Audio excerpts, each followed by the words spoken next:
বিসমিল্লাহির রহমানির রহিম। সুপ্রিয় দর্শক এবং শ্রোতা মণ্ডলী, আসসালামু আলাইকুম ওয়া রাহমাতুল্লাহি ওয়া বারাকাতুহু। আশা করি আপনারা সবাই ভালো আছেন। বেশ কয়েকদিন পরে আজকের আবার অনেকটা রাত্র করেই আপনাদের সামনে একটা লাইভ প্রোগ্রাম নিয়ে উপস্থিত হয়েছি। সুপ্রিয় দর্শক এবং শ্রোতা মণ্ডলী, আমরা জানি এই অন্তর্বর্তীকালীন সরকার ক্ষমতায় আরোহিত হওয়ার পর থেকে বিভিন্ন পেশাজীবী সংগঠন তাদের দাবি দেওয়া আদায়ের লক্ষ্যে একের পর এক মাঠে নামতেছিল। আমরা দেখেছি সরকার ক্ষমতারোহণের পরদিনেই আনসার বিদ্রোহ, তারপরে দেখলাম কি এই অটো বাইক চালকদের আন্দোলন, তারপরে এইভাবে শিক্ষক আন্দোলন, অমুক আন্দোলন, তমুক আন্দোলন, সমুক আন্দোলন, নানা রকমের আন্দোলন, সবই দাবি দেওয়া আদায়ের লক্ষ্যে। শ্রুত হয়েছে যে এই সরকারের আমলে এই এক দেড় বছর, দেড় বছর পুরো হয় নাই, প্রায় 1600 নাকি দাবি দেওয়া নিয়ে আন্দোলন হয়েছে। 1600। তো ভাবখানা যেটা এমন, 17 বছরের পুঞ্জীবিত চাওয়া পাওয়ার সবকিছু এই সরকারের আমলে আদায় করে নিতে হবে। তো কথা হলো, এই সরকার কি এই 17 বছরের মানুষের চাওয়া পাওয়ার জন্য একটা ঘাটতি ছিল, চাওয়ার সাথে পাওয়ার জন্য ঘাটতি ছিল, বিরাট রকম তাদের ক্ষোভ ছিল, বিভিন্ন পেশাজীবী সংগঠনের চাহিদা মোতাবেক পায় নাই, সেই পাওয়াটা কি এই সরকারের আমলে মিটিয়ে নেওয়া খুব জরুরি ছিল? তো এই সরকার কি এই জাতীয় পেশাজীবীদের দাবি দেওয়া পূরণের জন্য সরকার, না সরকারটা একটা রাষ্ট্র সংস্কারের মাধ্যমে নতুন রাষ্ট্র বন্দোবস্ত করে তো রাষ্ট্রটাকে একটা নতুন আঙ্গিক দেওয়ার জন্য ছিল? আর দুর্ভাগ্যজনক হলেও সত্য আমাদের বলতে হয়, এই দেশের মানুষগুলো সবসময়ের জন্যই যতটা দেশের জন্য, জাতির জন্য চিন্তা করে, তার সাথে নিজের ব্যক্তি এবং গোষ্ঠীর জন্য চিন্তা করে বেশি। এটা যেমন রাজনীতিকরা করে, রাজনীতিকরা যেমন দেশ এবং জাতি যে চিন্তার চেয়ে নিজের ব্যক্তি এবং দলের জন্য চিন্তা করে, এই দেশের বিভিন্ন রকমের পেশাজীবী সংগঠনগুলো তাই তাই মনে করে, তাই চিন্তা করে। নইলে এই সরকারের আমলে তার আমার মনে হয় এমন কোনো দিন নাই যে কোনো রকমের কোনো আন্দোলন মুভমেন্ট না হচ্ছে বা হয়েছে।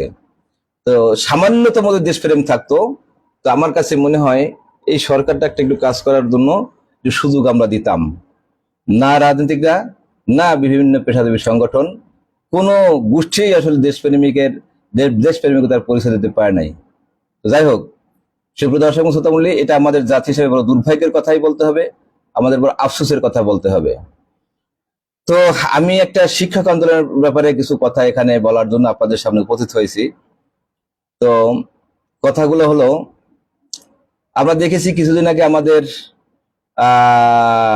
মাধ্যমিক লেভেলের স্কুলের এবং সম্ভবত বেসরকারি শিক্ষকদেরও, কলেজ শিক্ষকদেরও একটা আন্দোলন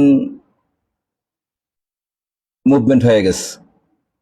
সেখানে তারা বিভিন্ন ভাতা বৃদ্ধির জন্য তারা আন্দোলন করেছে, আমরণ আন্দোলন করেছে, একেবারে মরণ পর্যন্ত তাদের আন্দোলন ঘোষিত হয়েছিল, অনশন আন্দোলন।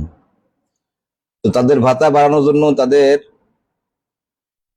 যে দাবি ছিল, আমি একজন শিক্ষক বান্ধব মানুষ হিসেবে, শিক্ষকদের প্রতি শ্রদ্ধাশীল ব্যক্তি হিসেবে তাদের দাবিগুলোর প্রতি আমি নৈতিকভাবে সমর্থন জানিয়েও ছিলাম, এবং ওই সময় আমার একটা বক্তব্য ছিল।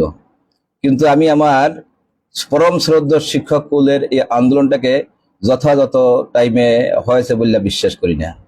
তারা যদি সামান্যতম দেশপ্রেমের পরিচয় দিতেন, তাহলে এই সময়, এই আমলে যেখানে দেশ নানা সংকটে জর্জরিত, রাজনৈতিক সংকট, অর্থনৈতিক সংকট, তারপরে কি বলবো আর কি, বাহিরের শত্রুর উৎপাতের সংকট, এই সংকট নিরসনে যেখানে সরকার ব্যস্ত, অন্তর্বর্তীকালীন সরকার, তারপরে সামনে একটা বিশাল নির্বাচনী মহাযজ্ঞ অনুষ্ঠিত হবে, তার জন্য রাজনৈতিক দলগুলোর ভিতরে অন্তর্কন্দল, মিল মহব্বতের অভাবের কন্দল, কত রকম কথা চিন্তা করতে হয়। তো এই সময়, এই আমলে এই সরকারকে গলায় পাড়া দিয়ে এই জাতীয় আন্দোলন মুভমেন্টের জন্য আসা আমার কাছে মনে হয় খুবই অশিক্ষক সুলভ আচরণ হয়েছে। আমি তাদের দাবির সাথে একমত, কিন্তু তাদের এই সময়টার সাথে আমি মোটেই একমত ছিলাম না। তারপরে তাদের প্রতি আমার শ্রদ্ধাবোধের ঘাটতি নাই, কিন্তু এই জাতীয় অদায়িত্বশীল প্রশ্ন হলে এই জাতীয় অদায়িত্বশীল শিক্ষকদের কাছ থেকে তারা ছাত্রছাত্রী কি দায়িত্বশীলতা শিখবে এ নিয়ে আমার কাছে বিশাল প্রশ্ন আছে। আমার এই কথা যদি কোনো শিক্ষক মন্ডলীর কেউ যদি মনে কষ্ট নিয়ে থাকেন, তাহলে আমি তাদের কাছে সবিনয়ে ক্ষমা প্রার্থনা করছি। মাধ্যমিক লেভেলের শিক্ষকরা তাদের দাবি আদায় করে মাঠে যাওয়ার পরপরই আবার প্রাইমারি স্কুলের শিক্ষকরা আন্দোলন নিয়ে মাঠে নেমেছে। প্রাইমারি কিন্তু সরকারি প্রাইমারি, যারা অলরেডি সরকারি বিভিন্ন ভাতা ভাতা পায় তারা। তো এই সরকারি প্রাইমারির দাবি নিয়ে নামছে কি, তাদের 17তম গ্রেড থেকে 13তম গ্রেড নিয়ে আসা হয়েছে, 13তম গ্রেড থেকে 10ম গ্রেডে উন্নীত করতে হবে। তো ঠিক আছে, ঠিক আছে, ওই আমি একই কথা বলবো, শিক্ষক বান্ধব মানুষ হিসাবে আমি এটাকেও আমি সমর্থন করি এই জন্য দিনে দিনে দ্রব্যমূল্যের দাম ইত্যাদি বাড়তেছে। তো সবকিছু মিলে দিলে সবকিছু দাম, জীবিকার মানে দাম বাড়তেছে, তাদের তাদের মানে বেতন ভাতা বাড়ানো দরকার। আর তাছাড়া আমরা জানি বিদেশে উন্নত বিশ্বে শিক্ষকদের বেতন ভাতার কাঠামো অনেক সম্মানজনক। তো আমার কথা হলো, আমরা তো সেই বিদেশের মতো অর্থনীতি সৃষ্টি করতে পারি নাই। এই শিক্ষককুলদের কাছে আমাদের প্রশ্ন, আমরা যদি সেই বিদেশের কথা চিন্তা করি অথবা আমাদের দেশীয় আঙ্গিকের কথা চিন্তা করি, তাহলে আমাদের অর্থনীতি কি খুব বিরাট রকমের শক্তিশালী? শিক্ষকই মাত্র কি একটা গোষ্ঠী যে তারা তাদের দাবি দেওয়া সব মিটাই দেবে সরকার? তো অন্যান্য বিভিন্ন সেক্টরে তাদের তাদের তাদের সমমানের যে বিভিন্ন সেক্টর আছে, তারা যদি ডিপ টাইপ হয়, সরকার তো তাও চিন্তা করবে। একটা কথা মাথায় রাখতে হবে, সংসারের কর্তা থাকে পিতা। পিতার যদি 5 ছেলে মেয়ে থাকে, পিতার চিন্তা করতে হয় কিন্তু 5 ছেলে মেয়ে নিয়ে। আর ওই 5 ছেলে মেয়ের ভিতরে কোনো একটা ছেলে যদি চিন্তা করে, নিজের দাবির কথা চিন্তা করে, গো দৌড়ে বসে পিতার সাথে, তো তার কিন্তু একান্তই ব্যক্তির স্বার্থ, একান্তই ব্যক্তির গো। কিন্তু পিতার চিন্তা করতে হয় 5টা সন্তানকে নিয়ে। সুপ্রিয় দর্শক এবং শ্রোতা মণ্ডলী, সরকারের অবস্থা তাই। সরকারের কিন্তু একটা গোষ্ঠীকে নিয়েই চিন্তা করতে হয় না, সরকারের চিন্তা করতে হয় সমগ্র দেশের, সমগ্র জাতির মানুষকে নিয়ে, সমগ্র জাতির অর্থনীতি নিয়ে। তো যাই হোক, এই অসময়ে সরকারকে গলায় পাড়া দিয়ে সেই মাধ্যমিক টিচাররা তাদের দাবি আদায় করে নিয়েছেন, আমরা যতটুকু জানি। তারা মহাখুশি। তারা চলে গেছেন এখন প্রাইমারি স্কুলের টিচাররা তাদের গ্রেড 13তম গ্রেড নাকি তাদের এখন আছে, তাদের 13তম গ্রেড থেকে 10ম গ্রেডে তাদের মানে বেতন উন্নীত করার জন্য তারা এখন মাঠে নেমেছেন। এবং তাদের সেই আন্দোলনও একেবারে নাকি আমরণ অনশন আন্দোলন। তারা একটা দাবি না মিটিয়ে বাসায় ফেরবেন না, বাড়িতে ফেরবেন না, এই হলো তাদের কথা। আর সবচেয়ে বড় কথা কি, এই যেহেতু শিক্ষক সমাবেশে, শিক্ষা আন্দোলনে বিভিন্ন রকমের মানে বিভিন্ন রকমের আচরণ করা হয়, যেটা আসলে শিক্ষক সুলভ আচরণের ভিতরে পড়ে না।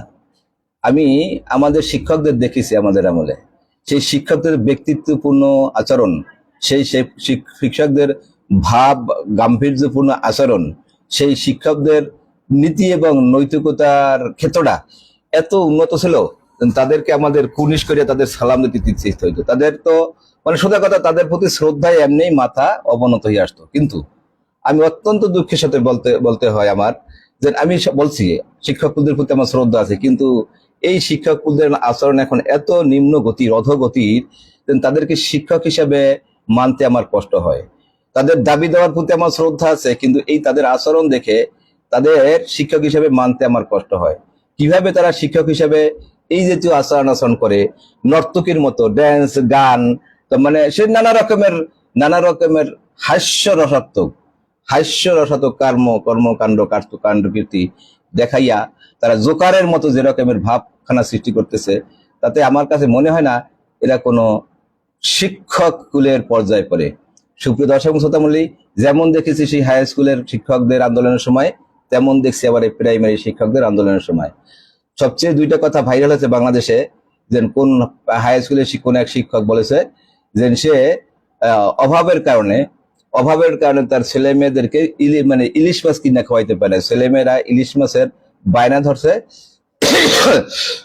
ইলিশ মাছ না খাওয়াইতে পারিয়া তারা ছেলে মেয়েদেরকে পাঙ্গাস মাছ কিনে নিয়ে ইলিশ মাছ বলে তারা খাওয়াইছে। তো এই বাংলাদেশে এখনো নাকি এত পোলাপান এত হাবলা শুধু আছে যে বাপে পাঙ্গাস মাছ খাওয়াইছে ইলিশ মাছ খাইয়ে তারা বিশ্বাস করছে। আর সবচেয়ে বড় কথা যেটা বলছি সেই শিক্ষকের পরবর্তীকালে খোঁজখবর নিয়ে দেখা গেছে সে প্রাইভেট কারে চড়ে, সে তার বেশ আলিশান আলিশান অবস্থা। আমার কথা তার আলিশান অবস্থা থাকুক, কোনো সন্দেহ না, কোনো তাতে আপত্তি নাই। আলিশান অবস্থা অবশ্যই থাকবার না সে দাবি করে, আলিশান অবস্থা অবশ্যই থাকবার সে দাবি করে, কিন্তু এই যে মিথ্যা মিথ্যা কথা বলে মানুষকে আবেগ তাড়িত করে, আবেগ প্রবণ করে, তাদের প্রতি সমর্থন বাড়ানোর জন্য এই যদি কথার কোনো দরকার ছিল? এই যে মিথ্যাচার করে যে মিথ্যাচারী শিক্ষক, তাদের কি শিক্ষক নামের কি যে একটা আদর্শিক যে গোষ্ঠী, সেই গোষ্ঠী সেই সম্প্রদায়ভুক্ত হওয়ার যোগ্যতা এবং অধিকার রাখে কিনা আমার কাছে মনে হয় না তাদের তার একজন শিক্ষক হিসেবে তার স্থানে থাকার আর কোনো নৈতিক ভিত্তি আছে। কারণ শিক্ষক যতই যেই হোক না কেন সে থাকবে সবার কাছে শ্রদ্ধার পাত্র এবং ছাত্রছাত্রীদের কাছে অনুকরণীয় শুধু না, সমগ্র দেশবাসী সমাজের শুরু করে সবার কাছে আদর্শের অনুকরণীয় ব্যক্তিত্ব। তো আবার একই রকমের আমরা দেখলাম যে প্রাইমারি স্কুল আন্দোলনের সময় কোন একজন শিক্ষয়িত্রী উনি বললেন যে 20 বছর আগে তার ছেলে মেয়েদেরকে উনি কি ওই ব্রয়লার মুরগি কিনা খাওয়াইছে, দেশি মুরগি কিনা খাওয়াইতে পারে নাই। তো আমার ওই সম্মানিত শিক্ষয়িত্রীকে আমি প্রশ্ন করব, আমরা তো জানি যে প্রাইমারি স্কুলে যারা চাকরি করে তারা সবাই গ্রামে থাকে এবং নিজের গ্রামেই তারা শিক্ষকতা করে, নিজের গ্রামে অথবা এই গ্রাম থেকে ওই গ্রামে। আচ্ছা, তো এই শিক্ষয়িত্রী উনি কত ঘন্টা স্কুলে থাকেন? প্রাইমারি স্কুলের শিক্ষকরা কত ঘন্টা স্কুলে থাকেন? কত ঘন্টা থাকেন? তো এই অবসরে, এই শিক্ষা দানের পরে অবসর টাইমে তারা কি গ্রামে বাড়িতে বসে মুরগি পালন করতে পারেন না? হাঁস মুরগি পালন করা যায় না? কেন যাবে না? তা উনি বুঝলাম উনি যে বেতন পায় সেই বেতনের টাকা দিয়ে ছেলে মেয়েদের লেখাপড়ার খরচ, অমুক খরচ তমুক খরচ দিয়ে উনি ছেলে মেয়েদেরকে কিনে দেশি মুরগি খাওয়াতে পারেন না। তো উনি যদি সত্যিকার আদর্শ একজন মা হন এবং একজন আদর্শ নাগরিক হন, তো উনি তো ক্লাস করার পরে অগাধ সময় পায়, অফুরন্ত সময় পায়। সেই অফুরন্ত সময়ে উনি তো হাঁস মুরগির আবাদ করতে পারেন। হাঁস মুরগি যদি এতই তার ইচ্ছা থাকে ছেলে মেয়েকে দেশি মুরগি খাওয়ানোর জন্য, তাহলে উনি তো 2-4টা মুরগি পালতে পারতেন না? পারতেন। তবে আমার কাছে মনে হয় উনি একজন লেজি ভদ্র মহিলা, লেজি, চরম লেজি। আর ওনার এই আচরণে বুঝতে পারছি আমরা উনি যেমন ব্যক্তিগত জীবনে লেজি, আমার কাছে মনে হয় উনি ওই স্কুলে গিয়েও বোধহয় উনি চরম ফাঁকিবাজি। আগে আমাদের দেশে প্রাইমারি স্কুলের টিচারদের সমাজের দুর্নাম ছিল, বিশেষ করে মহিলাদের ক্ষেত্রে। তারা ওই আগে দেখতেন আমরা উল দিয়া মাফলার, সোয়েটার এইগুলা বানানো হতো। তো ওনাদের আমরা অনেকটাই দেখেছি যে উল নিয়ে যেতেন স্কুলে, ওই উল নিয়ে মাফলার ওই সোয়েটার বানাতেন। তো ছেলে মেয়েদের পড়ালেখার প্রতি তারা ছিল উদাসীন। আবার একই সাথে বিভিন্ন সময় দেখা গেছে যে মাথায় 3-4 জন শিক্ষার্থী মিলে মাথার উকুন বাছাবাছি করে। তারপরে এখন ইদানিং একদিন আমরা ভাইরাল দেখলাম যে 3-4 জন শিক্ষার্থী মিলে তারা লুডু খেলা খেলতেছে, লেখাপড়ার ওদিকে ছাত্ররা ক্লাসে বঞ্চিত।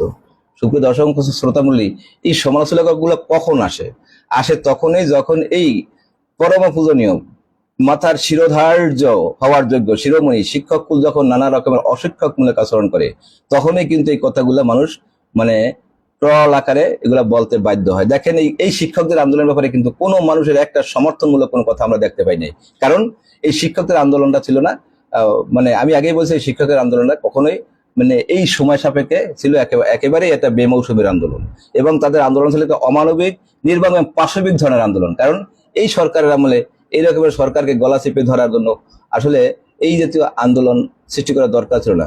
আমার কথা 17 বছর যদি তারা ডিপ্রাইভড হয়ে থাকে, 17 বছর সেই নির্বাক তথাকথিত রাজনৈতিক সরকারের কাছে কেন তারা এই আন্দোলন নিয়ে নামে নেয়? কেন তারা সেই সরকারকে গলায় পাড়া দিয়ে আন্দোলন করে এই দাবি মিটিয়ে নেয়?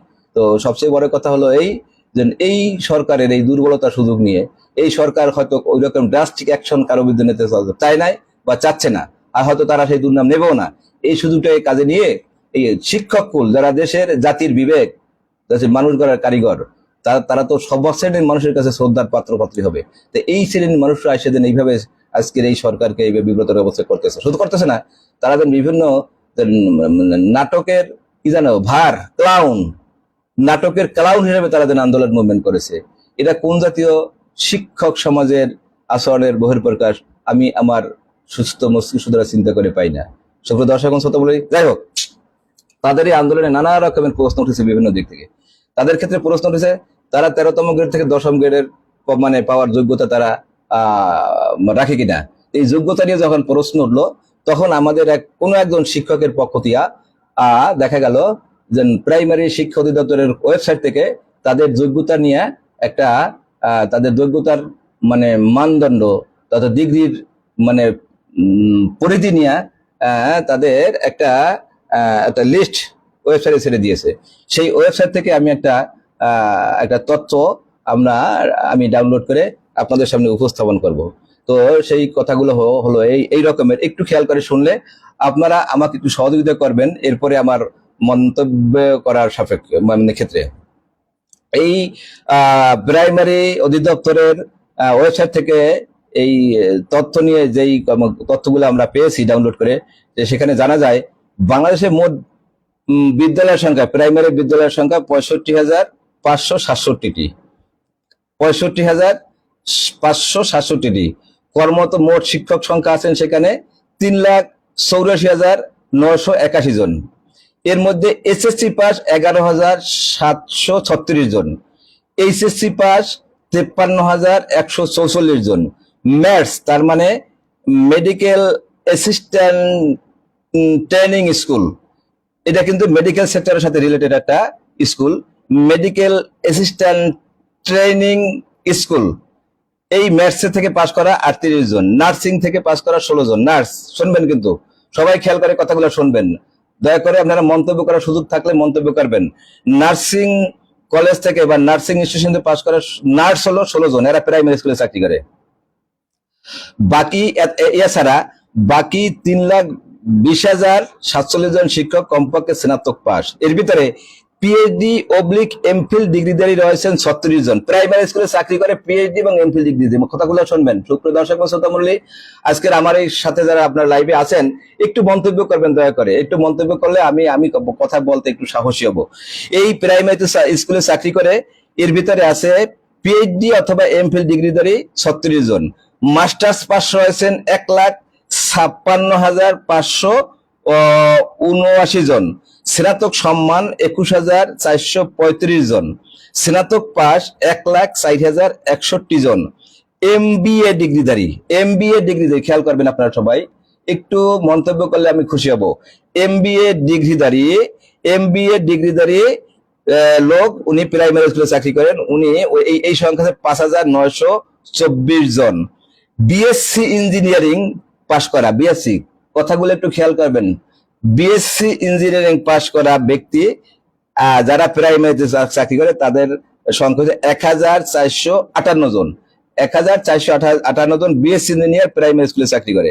তারপরে বিএসসি ইন এগ্রিকালচার বিশ্ববিদ্যালয় থেকে বিএসসি করছে, এরা আছে 309 জন।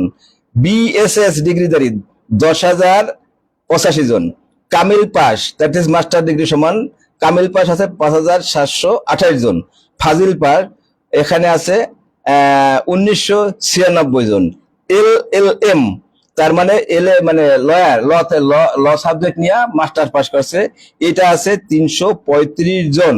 এলএলবি ল নিয়ে বিএ গ্রাজুয়েট হয়েছেন এমন আছেন 308 জন। বিএড অনার্স এদের আছে 296 জন। পোস্ট গ্রাজুয়েট ডিপ্লোমা করছে, পোস্ট গ্রাজুয়েট করার পর আবার ডিপ্লোমা করছে বিভিন্ন সাবজেক্টের উপরে, এদের আছে 296 জন। পোস্ট গ্রাজুয়েট ডিপ্লোমা 133 জন। তো এই যে শিক্ষক মহোদয় এই ওয়েবসাইট থেকে এইটা আমাদেরকে ছাড়লেন, ভাইরাল করলেন ডাউনলোড করে, তিনি বলছেন এখানে যে সহকারী শিক্ষক হিসেবে সুতরাং এই শিক্ষকদের কটাক্ষ না করে শিক্ষকদের ন্যায্য অধিকার আদায়ের সমর্থন করে ন্যায়ের পক্ষে অবস্থান নিন। সুপ্রিয় দর্শক এবং শ্রোতা মণ্ডলী, আমি জাতির কাছে আমার এই আলোচনার মাধ্যমে একটা প্রশ্ন করতে চাই যে প্রাইমারি স্কুলে চাকরি করতে কি মেট্রিক পাসের উপরে কোনো ডিগ্রিধারী লোক লাগে?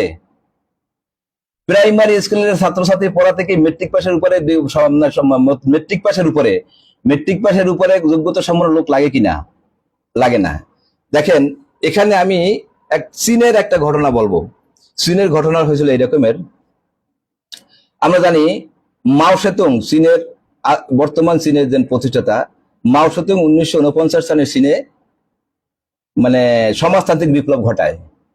সেই সমাজতান্ত্রিক বিপ্লবের পরপর এই মাও সেতুং চীনের সমগ্র বিশ্ববিদ্যালয়কে বন্ধ করে দিয়েছিলেন। তিনি তার বক্তব্য ছিল যে এই আমার উচ্চ শিক্ষিত বেকারের দরকার নাই, আমার অল্প শিক্ষিত টেকনিক্যাল এডুকেটেড জনশক্তির বেশি দরকার। তো উনি যেই কথা সেই কাজ, যেই চিন্তা সেই কাজ, মাও সেতুং চীনের সমগ্র বিশ্ববিদ্যালয়গুলোকে 12 বছর পর্যন্ত বন্ধ রেখেছিলেন এবং উনি এই উচ্চশিক্ষিত বেকার সৃষ্টির কারখানা বন্ধ করে দিয়ে উনি অল্প শিক্ষিত টেকনিক্যাল এডুকেটেড পার্সন তৈরি করেছেন। সময়ের ব্যবধানে সেই চীন পৃথিবীর সবচেয়ে প্রযুক্তি উন্নত দেশ। চীনের ঘরে ঘরে এখন উদ্ভাবক, আমি কারিগর বলবো না, চীনের ঘরে ঘরে এখন উদ্ভাবক। ইঞ্জিনিয়ার হইতে মানে উদ্ভাবক হইতে কিন্তু বিএসসি ইঞ্জিনিয়ার লাগে না, এমএস করা ইঞ্জিনিয়ার লাগে না, পিএইচডি হোল্ডার ইঞ্জিনিয়ার লাগে না। উদ্ভাবক হওয়ার জন্য দরকার টেকনিক্যাল এডুকেশন আর লাগে মগজের খেলা। সুপ্রিয় দর্শক শ্রোতা মণ্ডলী, সেই চীন তো কোনো প্রকারই দুনিয়ার পিছনে নাই। মাও সেতুং 12 বছর সেখানকার বিশ্ববিদ্যালয়গুলো বন্ধ করে রেখেছিলেন। সেখানকার বিশ্ববিদ্যালয় থেকে পাশ করে বের হতো এই রকমের আমাদের মতো দেশের মতো এই কতগুলো মানে কি মানে এটা কি বলা যাবে যে বেকার উচ্চশিক্ষিত লোক। যেই উচ্চশিক্ষিত লোকগুলা না পারে ঘরে বসে কোনো একটা ছোট কাজ করতে, না পারে গ্রামে বসে মাছের চাষ করতে, না পারে গ্রামে বসে চাষবাস করতে, না পারে গ্রামে বসে ছোট্ট একটা ব্যবসা করতে, না পারে কোনো প্রকারে কোনো জায়গায় বসে, তারা কর্মসংস্থানমূলক কোনো কাজের চেয়ে তারা ওই মানে পড়তে ঢোকে চাকরির একটা মানে বিরাট একটা আশা নিয়ে। আমার কথা হলো চাকরি কি জীবিকা অর্জনের একমাত্র ওয়ে? তাই যদি হবে তাহলে আমার কথা হলো, আর সেটা যদি উচ্চশিক্ষিত হয়ে যদি হতে হয় তাহলে চীনের যে সরকার যে সিদ্ধান্ত নিয়েছিল, তো চীনদের তো আজকে সবচেয়ে বেশি পিছনে থাকার কথা ছিল। আমার কথা হলো এই আমাদের দেশের শিক্ষা ব্যবস্থায় অনেক অনেক অনেক ঘাপলা আছে। আমরা বিশ্বাস করি শিক্ষা ব্যবস্থাকে এখন পর্যন্ত আমরা ন্যূনতম মডেল দিয়ে সৃষ্টি করতে পারি নাই। আর এই শিক্ষা ব্যবস্থা আসলে একটা বেকার তৈরির কারখানা। এই বেকার তৈরির কারখানায় যারা পড়ালেখা করতে ঢোকে তারা চিন্তা চেতনা নিয়েই ঢোকে যে আমি লেখাপড়া করব, উচ্চশিক্ষিত হব, একটা বড় একটা ডিগ্রি অধিকারী হব এবং একটা চাকরি করব। সেই চাকরিটা কিসের চাকরি? সেই চাকরিটা কি তার শিক্ষার মানের সাথে সংশ্লিষ্ট মানে সংহতিপূর্ণ চাকরি, নাকি তার সাথে অসংগতিপূর্ণ চাকরি? এটা তারা চিন্তা করবে না। আসলে মাস্টার ডিগ্রি পাস করে আজকে অফিসে পিয়নের চাকরি করে। আমি দেখেছি মাস্টার ডিগ্রি পাস করে হাসপাতালের ওই সুইপারের পদে চাকরি করে। তো আমার কথা হলো এই, যেই ভদ্রলোক মাস্টার ডিগ্রি পাস করে হাসপাতালে সুইপারের পদে চাকরি নাই, সুপ্রিয় দর্শক শ্রোতা মণ্ডলী, তারা কি আপনারা বিশ্বাস করেন তারা কিন্তু সুইপারের কাজ করে? কোশ্চিন কালেও করে না। সে দেখবেন গগলস পরে, আমার মতো এরকম একটা সাফারি পরে, উনি একটা কালো গগলস পরে রাস্তার রাস্তায় হাঁটে আর নেতামি করে, সেখানে তো শ্রমিক নেতা হয়। আর তার বদলে একজন সে ওই কিছু সামান্য দিয়ে সে একজন বাহিরের একটা নন এমপ্লয়ি অর্থাৎ বেসরকারি একটা লোক নিয়োগ করে দেয়। সে তার মতো মতো কাজ করে না, কখনো করে কখনো করে না। আর যার জন্য দেখবেন সরকারি হাসপাতালগুলার যখন নাক দেবেন আপনি বমি আসবে, অক করে বমি আসবে। আমার কথা হলো যেই শ্রম মানে মানে জনশক্তি আছে, ওই জনশক্তি যদি সত্যিকার ভাবে যারা যে পদের যোগ্য সেই পদে যদি নিয়োগ দিয়ে তাদের কাজ করানো হয়, ওই জনশক্তি দিয়েও হাসপাতালকে পরিষ্কার পরিচ্ছন্ন রাখা যায়। হাসপাতালে সুইপার পদে নিয়োগ পাবে ওই হরিজন পাড়ার ভুইমালিক, হরিজন পাড়ার লোকজন। সেই হরিজন পাড়ার লোকজন বাদ দিয়ে বিশ্ববিদ্যালয় থেকে মাস্টার ডিগ্রি হোল্ডার যদি ওখানে সুইপার হিসেবে নিয়োগ দেওয়া হয়, সেখানে তো হাসপাতালের ড্রেন কোনোদিন সাফ হবে না। হাসপাতালের ফ্লোর, হাসপাতালের বারান্দা, হাসপাতালের মানে করিডোর কোশ্চিন কালেও পরিষ্কার পরিচ্ছন্ন হবে না, কারণ উনি তো গগসময় চোখে দিয়া উনি কর্মচারী ইউনিয়ন করবেন, উনি তো কোশ্চিন কালে ওই কাজ করবেন না। তাহলে আমাদের কথা হলো এই, যেই গাধা গর্ধব, যে আহাম্বকেরা আজকে সত্যিকার যথাযথ পলিসি মেক করে এই ব্যাপারে সিদ্ধান্ত নিতে না পারে, তাদেরকে আমি গাধা গর্ধব বলবো। আজকের এই লিঙ্কে একটা কথা বলা হয়েছে, প্রাইমারি স্কুলের চাকরির জন্য নাকি ন্যূনতম কি এখানে বলা আছে অ্যাপ্লাইকার মিনিমাম যোগ্যতা নাকি স্নাতক পাস। এই আহাম্বকদের কাছে আমি প্রশ্ন করতে চাই, প্রাইমারি স্কুলে যারা নিয়োগ দেয়, প্রাইমারি স্কুলে যারা নিয়োগ মানে এই বিধি জারি করেছে, সেই আহাম্মকদের কাছে আমি প্রশ্ন করতে চাই, প্রাইমারি স্কুলে পড়ানোর জন্য কি স্নাতক পাস লাগে নাকি? এখন এই আহাম্মকদের কাউকে যদি আমি হাত কাছে পেতাম তা জিজ্ঞেস করতাম, প্রাইমারি স্কুলের পড়ানোর জন্য কি স্নাতক পাস লাগে? এই তারপরে স্নাতক পাশের উপরে কি দেখলাম এখানে, মানে পিএইচডি হোল্ডার পর্যন্ত আছে, এমফিল পর্যন্ত আছে। তা আমার কথা হলো প্রাইমারিতে চাকরি করতে ঢোকে একজন এমফিল পিএইচডি ডিগ্রি, সে কি প্রাইমারি স্কুলে পড়ায়, নাকি হে তার বদলে তার একজন ভাতিজিকে নিয়ে ক্লাস করাই, সে নিজে অন্য কোনো পেশায় অন্য কোনো কাজে ব্যস্ত থাকে। এমফিল করা পিএইচডি করে একজন লোক কি প্রাইমারিতে কোনোদিন ক্লাস করায়? আমার কাছে মনে হয়, আমি বিশ্বাস আনতে পারি না। তো আমার কথা হলো, আপনি যদি প্রাইমারিতে চাকরি করবেন, আমি বিশ্বাস করি প্রাইমারিতে চাকরি করার জন্য মেট্রিক পাস যথেষ্ট, matric pass is enough. Metric পাসের বাইরে প্রাইমারি স্কুলে চাকরি করার জন্য অধিক যোগ্যতা সম্পন্ন লোক লাগে না। তো আপনার আমার কাছে প্রশ্ন, যারা এই জাতীয় উচ্চশিক্ষিত হয়ে যারা প্রাইমারি চাকরিতে ঢুকলেন, তারা কেন তাহলে জীবনের প্রায় মেট্রিক পাস করার পরে আপনার 7-8টা বছর মানে খরচ করে কেন আপনি মাস্টার ডিগ্রি পাস করলেন? আবার মাস্টার ডিগ্রি যদি পাস করেন, তাহলে আপনি কেন প্রাইমারি স্কুলে চাকরি করবেন? আপনি আত্মসম্মানে বাজে না? কেন বাঁচবে না? আজকের এই আপনার ডিগ্রি দেওয়ার আপনার এই একটা যেন আমরা তথ্য দেখলাম, এখানে কিন্তু আমরা দেখলাম যে মেট্রিক পাস, যারা মেট্রিক পাস যেই লেভেল হলেই এই প্রাইমারি স্কুলের চাকরি করা যথেষ্ট হয়, যোগ্যতা তাদের যথেষ্ট হয়, সেই মেট্রিক পাসের সংখ্যা কিন্তু অনেক কম, সবচেয়ে কম। এসএসসি পাস মাত্র 11,736 জন, মোট শিক্ষক হলো 3,84,981 জন, এর ভিতরে মেট্রিক পাস মাত্র 11,736 জন, সবগুলাই এইচএসসি পাস আছে 53,144 জন, আর কি আর বাকি ম্যাথস আছে 38 জন, নার্সিং 16 জন, আর বাকি 3,20,747 জন শিক্ষকই স্নাতক বা স্নাতকোত্তর, পিএইচডি বহু আছে, মাস্টার ডিগ্রি হোল্ডার। আমার কথা, আবারও প্রশ্ন, আবার ওই জাতির যারা অথর্ব, যারা বিভিন্ন নিয়োগ পলিসি নির্ধারণ করেন, সেই অথর্বদের কাছে, গন্ডমূর্খ কাছে, যাদের মগজহীন গন্ডমূর্খ যারা নিয়োগ পলিসি নির্ধারণ করে, তাদের কাছে আমার প্রশ্ন, প্রাইমারি স্কুলে চাকরি করা থেকেই স্নাতক ডিগ্রিধারী লাগে নাকি? হ্যাঁ, তো তাহলে আমরা দাবি করব যে প্রাইমারি স্কুলের স্নাতকের মেট্রিকের উপরে যাদেরকে নেওয়া হয়েছে, তাদেরকে সবাইকে চাকরি থেকে বাদ দিয়ে বাধ্যতামূলক অবসরে পাঠিয়ে এই মেট্রিক পাস পর্যন্ত যথেষ্ট এই জাতীয় বিজ্ঞাপন দিতে হবে। আমরা এই জাতীয় গন্ডমূর্খ রকমের আচরণ আমরা দেখতে চাই না। এই যে নিয়োগ বোর্ডে যারা থাকে, তাদেরকে গন্ডমূর্খ রকমের আচরণ আমরা দেখতে চাই না, তাদেরকে আহাম্বকি ধরনের আচরণ আমরা দেখতে চাই না। এই আহাম্বকিটাকে আশ্রয় করে এদেশে কিছু ওই তথাকথিত উচ্চশিক্ষিত ডিগ্রিধারী, যারা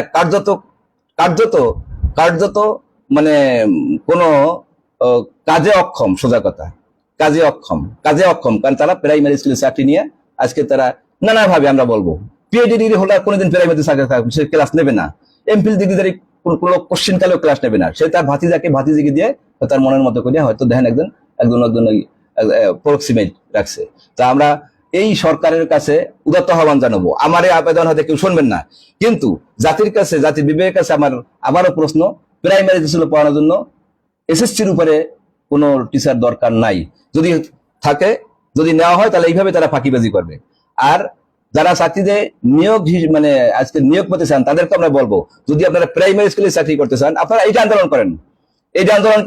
যারা আজকে বেকার আছেন, যারা মেট্রিক পাস হয়ে বেকার আছেন, তারা আন্দোলন করেন যে প্রাইমারি স্কুলের চাকরির জন্য আমাদের মেট্রিক পাসের উপরে কোনো মানে কোনো লোক অ্যাপ্লাই করতে পারবে না, মেট্রিক পাসের উপরে কোনো কিছু কেউ অ্যাপ্লাই করতে পারবে না। প্রাইমারি স্কুলের চাকরির জন্য মেট্রিক পাসের উপরে লোক, আবারও বলছে, দরকার করে না।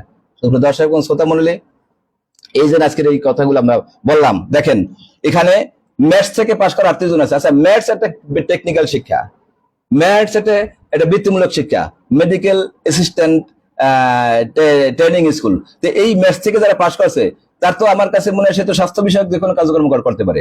সে যদি চাকরি ছাড়াও সে যে কোনো বেসরকারি ক্লিনিকে, বেসরকারি হাসপাতালে চাকরি করতে পারে।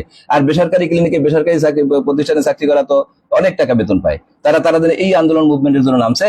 আসলে আমরা দেখেছি, আমরা লক্ষ্য করেছি, বাংলাদেশের সরকারি চাকরিটা সেফ, বেসরকারি চাকরিটা ততটা সেফ না। সেফ নেই কারণে বেসরকারি চাকরিতে ফাঁকিবাজি করা যায় না, বেসরকারি চাকরিতে অতটা দুর্নীতি করা যায় না, বেসরকারি চাকরিতে কাজের সোজা কথা, সবচেয়ে বড় কথা, ওই কাজে জোচ্চুরি করা যায় না। বেসরকারি চাকরি করতে গেলে সেখানে যথেষ্ট রকমের সময় দিতে হয়, আন্তরিকতার সাথে কাজ করতে হয়।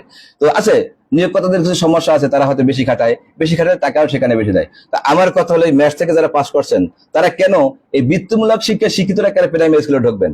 আমার কথা হলো, এই যারা নিয়োগকর্তা যারা আছে, তাদেরকে আমরা বলবো যে এই যে বৃত্তিমূলক নার্সিং, এখানে দেখছি নার্সিং থেকে পাস করা 16 জন নার্সদের এখন সেকেন্ড ক্লাস অফিসারের মর্যাদা দেওয়া হয়।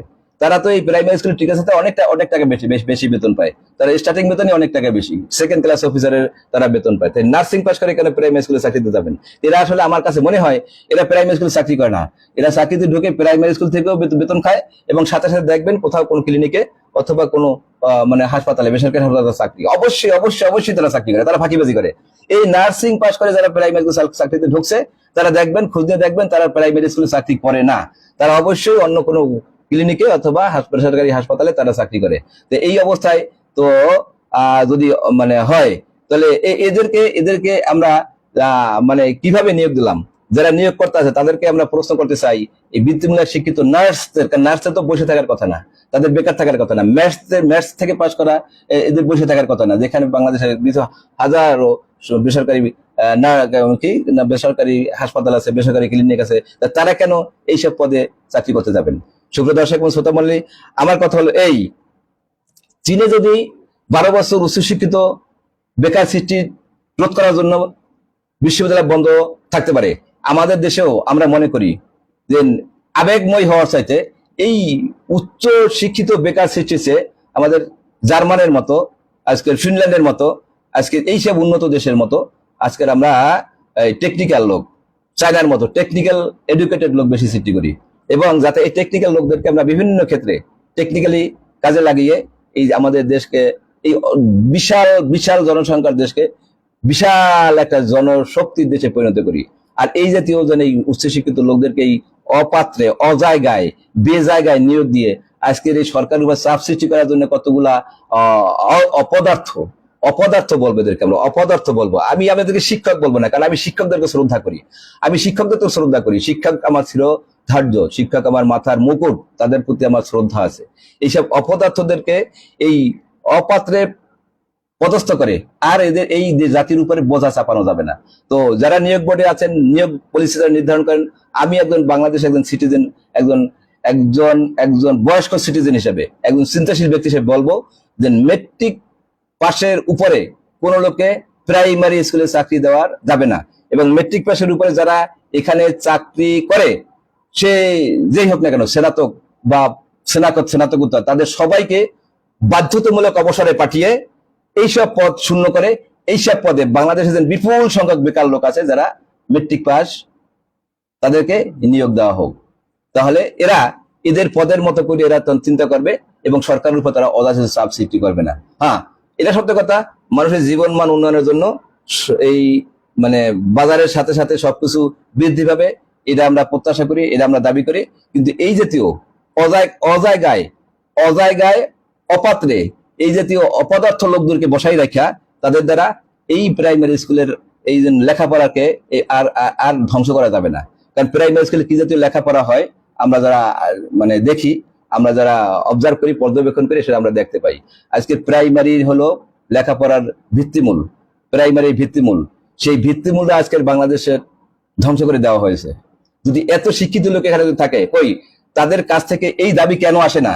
এখানে পিএইচডি হোল্ডার, এমফিল ডিগ্রিধারী, এখানে হাজার হাজার এমএসসি ডিগ্রিধারী, তাদের পক্ষ থেকে কেন এই দাবি আসে না যে প্রাইমারি স্কুলে যে লেখাপড়ার যে রকম কারিকুলাম থাকা দরকার, সেই কারিকুলাম এই রকম হওয়ার কথা না, এর চাইতে আরো মানোত্তীর্ণ রকমের ভালো হওয়া দরকার। তাদের পক্ষ দিয়ে কেন শিক্ষা কারিকুলাম হওয়া দরকার, এই জাতীয় দাবি নিয়ে কেন মাঠে নামা হয় না? আজকে যারা এই আন্দোলন নিয়ে মাঠে নামছে তাদেরকে আমি প্রশ্ন করতে চাই, তা আপনাদেরকে যথাযোগ্য মর্যাদার সহকারে, মানে যাতে করে সরকার প্রতিষ্ঠিত করতে পারে, সেই জাতীয় দাবি নিয়ে আমরা কেন আপনারা মানে মাঠে নামেন না? তাছাড়া যেহেতু আপনারা শিক্ষক হিসেবে ঢুকছেন, বদলাম মানে পিএইচডি হোল্ডার, এমফিল হোল্ডার, কেন আপনারা এই জাতীয় কথা বলেন না যে বাংলাদেশের শিক্ষা ব্যবস্থার ধ্বংস করে দেওয়া হয়েছে, বাংলাদেশের শিক্ষা ব্যবস্থা একটা পশ্চাৎপদ একটা শিক্ষা ব্যবস্থা, এই শিক্ষা ব্যবস্থার আমূল পরিবর্তন করা দরকার। আজকে দেখেন জার্মানি আমরা দেখছি বিভিন্ন সেক্টরে তারা থাকে, প্রাইমারি স্কুলে পর্যন্ত পড়ালেখা করার পরে এক শ্রেণী থাকে, তারপরে হাই স্কুল পর্যন্ত লেখাপড়া পর্যন্ত ছাত্র একবার থাকে, ইন্টারমিডিয়েট পর্যন্ত লেখাপড়া পর্যন্ত এক ধরনের থাকে, তারপরে করতে করতে করতে করতে করতে উচ্চশিক্ষার লেভেলে অর্থাৎ বিশ্ববিদ্যালয় লেভেলে অত্যন্ত অল্প সংখ্যক লোকজন যায়, তারা উচ্চশিক্ষিত হয়, তারা বিশ্ববিদ্যালয়ে পড়ায়, তারা গবেষণা করে, তারা ল্যাবরেটরিতে চলে যায়। কিন্তু এই উচ্চশিক্ষিত বেকার রাস্তায় ঘোরার জন্য তারা এগুলো করে না, লেখাপড়া করে না। প্রাইমারিতে তারা অবজার্ভ শুরু করে যে কোন ছেলেটা গান গায়, ওরে প্রাইমারি পাস করে, যা তুই গান গাজাইয়া। কোন ছেলেটা দেখা যায় মোবাইল নিয়ে ভাঙে ভাঙে আর করে ওই মানে ই করে, যা তুই ওই নিয়ে কাজ করে যাইয়া। এইভাবে এইভাবে করতে করতে করতে করতে করতে করতে ওরা প্রত্যেকটা level level level level level লেভেলে তারা তারা কিন্তু তারা এইভাবে দক্ষ লোক বাইর করে আসে, দক্ষ সাইকে সাইকে সাইকে সাইকে সাইকে সাইকে দক্ষ লোক বাইর করে আসে। আপনারা আজকে প্রাইমারিতে পিএইচডি হোল্ডার আছেন, এমফিল ডিগ্রি আছেন, তাদের কাজটা কি? তাদের মগজে ঘিলু নাই? তারা কেন বলেন না যে আমাদের শিক্ষা ব্যবস্থা এইভাবে হোক? এই জাতীয় দাবি নিয়ে আপনারা কয়দিন মাঠে নেমেছেন বলেন? আপনারা পিএইচডি হোল্ডার দাঁড়িয়ে, এমফিল হোল্ডার দাঁড়িয়ে, মাস্টার ডিগ্রি মানে হোল্ডার শিক্ষকগণ, ওরা দেখি আপনার প্রাইমারি স্কুলে পাঞ্চা বানার লুডু খেলেন? তাই যদি হয় তাহলে জাতির কাছ থেকে তো আপনারা অনেক কিছু নেন, এগুলা তো খাও খান। আজকের এই অবেলায় সরকারের গলায় পাড়া দিয়ে আপনারা গ্রেড বাড়ানোর জন্য আসছেন। সুপ্রিয় দর্শক মণ্ডলী, আমার এই কথাগুলো তির্যক বাক্যবান হয়েছে, আমি স্বীকার করি। এই কথাগুলা আমার শ্রদ্ধাভাজন শিক্ষকদের বিরুদ্ধে নয়, এই কথাগুলা আমার মানে শিরোধার্য, আমার মাথার মুকুট শিরোমণি শিক্ষকদের বিরুদ্ধে নয়। শিক্ষক নামের একজন কতগুলো অশিক্ষক জন আজকের মাঠে নেমে এই সরকারকে গলা চেপে দাবি আদায়ের জন্য মাঠে নামছে অসময়, তাদের জন্য আমাদের এই কথা, তাদের জন্য আমাদের এই কথা। কেন তারা বলে না যে প্রাইমারি স্কুলের চাকরির জন্য মেট্রিক পাসই যথেষ্ট, মেট্রিক পাসের উপরে কেন সেখানে স্নাতক ডিগ্রি চাওয়া হয়, এই নিয়ম রহিত করা হোক, এই কথাটা কেন তারা বলে না? আজকে এই কথা তাদের বলা দরকার। হ্যাঁ, বলতে হলে তাদের মগজকে কাজে লাগাতে হয়, মগজকে কাজে লাগালেই না কোনো কিছু ক্রিয়েটিভ কিছু করে বাইরে আসে। তা মাস্টার ডিগ্রি হোল্ডার আর পিএইচডি হোল্ডার হলেই হলো না, অনেক পিএইচডি হোল্ডার দাঁড়িয়ে আছে, তারা নকল পিএইচডি। যাই হোক, আমি সেটা বলবো না। কথা হলো এই যে শিক্ষিত হবে তাদের চিন্তাশীলতা বাড়বে, শিক্ষিত হবে তাদের মানে দেশ এবং জাতি নিয়ে ভাবনার একটা খোরাক তাদের মাথায় আসবে, থাকবে। জাতিকে কিভাবে ডেভেলপ করা যায়, জাতিকে কিভাবে উন্নত করা যায়, আমি যে পেশার মান কিভাবে উন্নত করা যায়, পেশাকে কিভাবে যোগ্যোপযোগী করা যায়, এই চিন্তাগুলো তো তাদের ভিতর থেকে আসবে। আর সবচেয়ে যে কথা বলবো, প্রাইমারিতে যারা চাকরি করে তা অধিকাংশই নিজের বাড়িতে খাইয়া বাড়ির কাছে চাকরি করে। তারা তো আর স্কুলে চাকরি, শিক্ষালয়ের চাকরি অল্প সময়ের জন্য, সেখানে চাকরি সময়ের পরে তারা পার্ট টাইম বহু কিছু করতে পারে। উন্নত দুনিয়ায় বিভিন্ন দেশে দেখবেন চাকরি করে পার্ট টাইম অনেক কাজ করে, লেখাপড়া করে পার্ট টাইম অনেক কাজ করে। তো এই জাতীয় সংস্কৃতি চালুর জন্য আপনারা কেন চিন্তা ভাবনা করেন না? আপনারা মাস্টার ডিগ্রি হোল্ডার প্রাইমারিতে বৈশা পাঞ্চা বানার কি করেন, মানে লুডু খেলেন। তাই যদি হবে তাহলে আপনাদের ওখানে মাস্টার ডিগ্রি রাখার দরকার কি? আপনারা নতুন পদ্ধতি আবিষ্কার, নতুন কারিকুলাম কিভাবে হইলে আমাদের দেশ আজকের উন্নত দেশে পরিণত হয়, জনগণ বিরাট জনসংখ্যাকে জনশক্তিতে পরিণত করা যায়, সেই জাতীয় বুদ্ধি পরামর্শ আবিষ্কার করে সরকারকে জানান। তা না করে আপনারা আজকে গর্বভরে বলছেন যে আপনাদের মাস্টার ডিগ্রি পাস এত লক্ষ, আজকের পিএইচডি ডিগ্রি যদি এত লক্ষ, এগুলো বলতে লজ্জা লাগে না? লজ্জা লাগে না? একটা পিএইচডি ডিগ্রি লোক যদি প্রাইমারিতে চাকরি করেন তাহলে তো লজ্জার বিষয় হওয়া উচিত। তার পিএইচডি হোল্ডার হয়েছেন কেন? হেরা তো গবেষণা করবে, হেরা তো থিসিস করবে, পিএইচডি করবে, হেরা তো থিসিস করবে। আপনি কি থিসিস করতেছেন? সুপ্রিয় দর্শক মণ্ডলী, আজকে যেই ব্যক্তি এই লোকটা দিয়েছেন, ভাইরাল করেছেন, তাকে আমরা খুব বুদ্ধিমত্তার পরিচয় দিয়েছেন এটা আমরা বলবো না, তাই লজ্জাস্কর কাজ করেছেন। তারা এই আন্দোলন ছেড়ে ঘরে যান, ঘরে গিয়ে তারা পার্ট টাইম, যারা মুরগি খেতে পারে না মুরগি চাষ করে খান, যারা অন্য তারা অভাবে আছেন, তারা তাহলে মাছের চাষ করেন, পোল্ট্রি করেন, ক্ষেত খামারে চাষ করেন, তারা যদি না পোষায় এইভাবে আয়ের ক্ষেত্র বের করেন, আবিষ্কার করেন। সুপ্রিয় দর্শক মণ্ডলী, আজকের কথাগুলো আমার একটু মানে কঠিন হয়েছে, আমি বিশ্বাস করি, আমি মনে করি আসলে কথাগুলো বলার আমার ইচ্ছা ছিল না, কিন্তু এই যে লিস্টটা দেখে আমার সেই দিনের কথা মনে পড়ে গেল। মাও সত্যিকার সেই আসলে দেশ চালাতে হলে মগজ লাগে, দেশ চালাতে হলে বুদ্ধি লাগে, দেশ চালাতে হলে অত্যন্ত যোগ্যতা লাগে। আমাদের দেশের যুগ ধরে স্বাধীন হয়েছে দেশ 54 বছর। এই যত রাজনীতিবিদ আছে সবগুলা ছাগল, পাগল, অথর্ব, তারপরে রাম ছাগল, রামগাধা, বস্তি থেকে উঠে আসা ওই বাসের বেড়া থাপড়াতে নেতা হয়ে, শ্রমিক নেতা হয়ে, আজকের মানে জাতীয় নেতায় মন্ত্রী এমপি হয়ে আজকে তারা দেশ চালায়। দেখেন এদের মগজ থেকে এইসব মন্ত্রী মানুষের মগজ থেকে ক্রিয়েটিভ কি বাইরে আসবে, আর তারা কি নীতি নির্ধারণী ভূমিকা পালন করবে দেশের জন্য কল্যাণ করে এবং দেশ উন্নত করার জন্য। তাদের দ্বারা কি দেশ কোনোদিন সিঙ্গাপুর হবে নাকি? তাদের দ্বারা দেশ কোনোদিন মালয়েশিয়া হবে নাকি? তাদের দ্বারা কোনোদিন সিঙ্গাপুর হবে না, মালয়েশিয়া নয়। এই দেশ পিছনে যাবে। তাহলে 54 বছর হয়েছে দেশ স্বাধীন হয়েছে, এই দেশ কেন এখনো পশ্চাৎপদ? আজকের সুপ্রিয় দর্শক মণ্ডলী, অনেক কথা বলেছি। যদি আমাদের শিক্ষক কুল কেউ রাগ করে থাকেন, আমি তাদের কাছে সবিনয়ে ক্ষমা চেয়ে নিচ্ছি। আজকের সর্বশেষ আমি একটা কথা বলবো, আমাদের দেশের এই কথা হয়তো আমার অনেক শুনবেন না, কিন্তু যদি কারো কোনো কথা কানে যায়, নীতি নির্ধারণী মহলের কারো কানে যায়, তাহলে আমি একটা কথা বলবো, প্রাইমারি স্কুলে চাকরি করার জন্য মেট্রিক পাস যথেষ্ট। কাজেই আপনারা এই প্রাইমারি স্কুলে চাকরি করার জন্য যখন বিজ্ঞপ্তি নিয়োগের জন্য বিজ্ঞপ্তি দেবেন, তখন বলা হবে যে মেট্রিক পাসের উপরে কেউ এখানে অ্যাপ্লিকেশন করতে পারবে না। প্রাইমারি মেট্রিক পাস করা বহু বহু লোক বাংলাদেশে আছে, তাদের এখানে কর্মসংস্থান সুযোগ দেওয়া হোক, এবং তখন দেখবেন তারা কিন্তু এরা নিজেদের জন্য স্যাটিসফ্যাক্টরি হিসেবে তারা এই গ্রেডের লেভেলে এই গ্রেড লেভেলে চাকরি করে তারা প্রশান্তিতে থাকবে, আর তারা সুখ বোধ করবে। আর কথা বাড়াবো না, সরকারের কাছে যেমন আবেদন, তেমনি আজকে যারা শিক্ষক নামে এই রকমের লোকগুলা যারা শিক্ষক আন্দোলন নামে যেই বিভিন্ন রকমের অশিক্ষকমূলক আচরণ করছেন, নোংরামি, নষ্টামি এবং মানে ক্লাউন ভারের মতো আচরণ করছেন, যেই আচরণ দেখে এদেশের রিক্সালা পর্যন্ত তাদেরকে ট্রল করে, তাদেরকে কটাক্ষ করে, তিরস্কার করে, এই যে আচরণ না করার জন্য উদাত্ত আহ্বান জানাচ্ছি। আপনাদের আন্দোলনের জন্য, আপনাদের দাবি দেওয়ার জন্য আমরা কিন্তু দ্বিমত পোষণ করি না। তবে আমি আরো বলি, আন্দোলনটা আপনার অমৌসুমে হয়েছে। এই সরকারের গলা চিপে ধরে এই দাবি আদায় করার সময় এখন না। কারণ এই সরকারের কিন্তু কাজ কোনো গোষ্ঠীর স্বার্থ প্রতিষ্ঠা করে না, গোষ্ঠীর কার বেতন কম, কার বেতন বাড়ে নাই, এইগুলো দেখার বিষয় না। এই সরকারের কাজ হলো রাষ্ট্র সংস্কারের কাজ, রাষ্ট্রকে রিফর্ম করে একটা নতুন রাষ্ট্র বন্দোবস্ত প্রতিষ্ঠার মাধ্যমে এই দেশটাকে একটা ভালো কিছু একটা লাইনে উঠিয়ে যাওয়ার জন্য। কাজে আমরা সবাই মিলে সরকারকে সাহায্য করি, আন্দোলন রেখে বাড়ি যান, বাড়ি গিয়ে নিজেদেরকে নিয়ে আবার নতুন ভাবে চিন্তা করেন। প্রাইমারি চাকরিতে যদি না পোষায় তাহলে ছেড়ে দেন চাকরি, ছেড়ে দিয়ে অন্য কোনো পেশায় যাওয়ার জন্য আমাদের যোগ্যতা আছে, master degree holder, PhD holder, সেই যোগ্যতায় চলে যান। আর যদি না পোষায়, ছেড়ে যদি না পারেন, তাহলে চাকরির ফাঁকে ফাঁকে দেশকে উন্নত করতে এবং নিজেদের অর্থনৈতিক অবস্থা উন্নত করতে পোল্ট্রি ফার্ম করেন, তারপরে মাছের চাষ করেন, এই যে নানা রকমের মানে আয় বর্ধনকারী কাজ করেন। আমরা যেমন ডাক্তার, আমি একজন চিকিৎসক, আমার সরকারি চাকরিতে পোষায় না, আমি আমার অবসর টাইমে প্র্যাকটিস করি। দেখেন শিক্ষকরা বিভিন্ন রকমের অনৈতিক ভাবে টিউশনি না করে ক্লাসে ঠিক মতো পড়াইয়া, টিউশনি তাদের জন্য তো অবৈধ না, তারা স্কুলে ফাঁকিবাজি না করে টিউশনি করেন। টিউশনি করতে না পারেন, আপনারা বিভিন্ন রকমের সাইড ব্যবসা আছে, অমুক আছে তমুক আছে, সেগুলো করতে তো আপনাকে আইনগত বাধা দেয় না। তাহলে কেন আপনারা এইভাবে এই জাতীয় মানে নস্টালজিয়ার আন্দোলন করে, একটা প্রশ্নবিদ্ধ ভাবে আন্দোলন করে আজকের এই ট্রলের পর ট্রলের সম্মুখীন হচ্ছেন?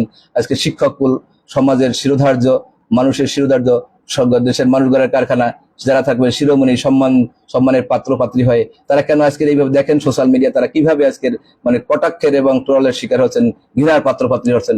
এদের জন্য আমাদের করুণা হয়।